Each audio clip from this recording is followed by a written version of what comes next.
ВМРО ДПМН е да учествува на референдумот е пораката која на сестринската партија ја упати претседателот на Комисијата за надворешни работи на германската ЦДУ Норберт Редген. На референдумот се носи одлука за културниот идентитет на државата, им порача тој од трибината во Скопје. Исходот од референдумот ќе даде пример за целиот регион. Ќе биде пример дека може да се прави компромис и дека постојат можности да се наминуваат етничко-политичките поделби. Овде се работи за фундаменталното прашање на политичка култура.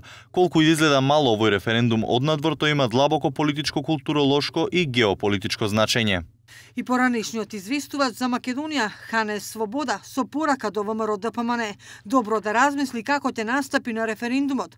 Опозицијата може и треба да критикува и да тврди дека можеле подобро, но на крајот најважен е резултатот, а јас мислам дека овој резултат е многу прифатлив за државата, рече Свобода. Грците конечно прифаќаа дека Македонија постои, дека тоа е нивниот сосед на север. Вистинскиот победник е Македонија затоа што таа, а не Грција, беше блокирана сиве овие години. Ова го правите за себе.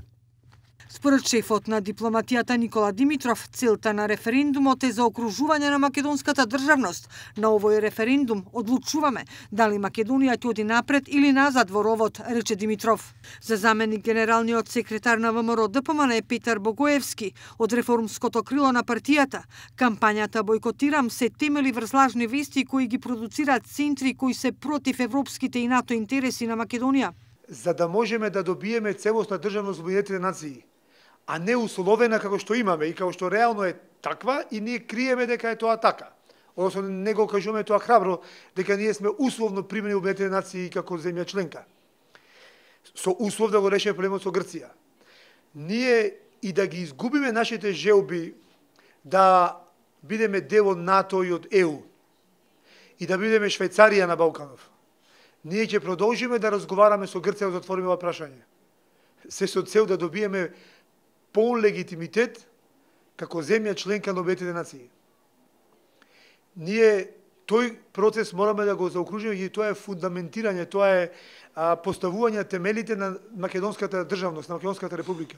Организаторот на панел дискусијата, насловена како што е влогот на референдумот, Богоевски, е убеден дека ако референдумот не успее, владата на Заев нема да падне.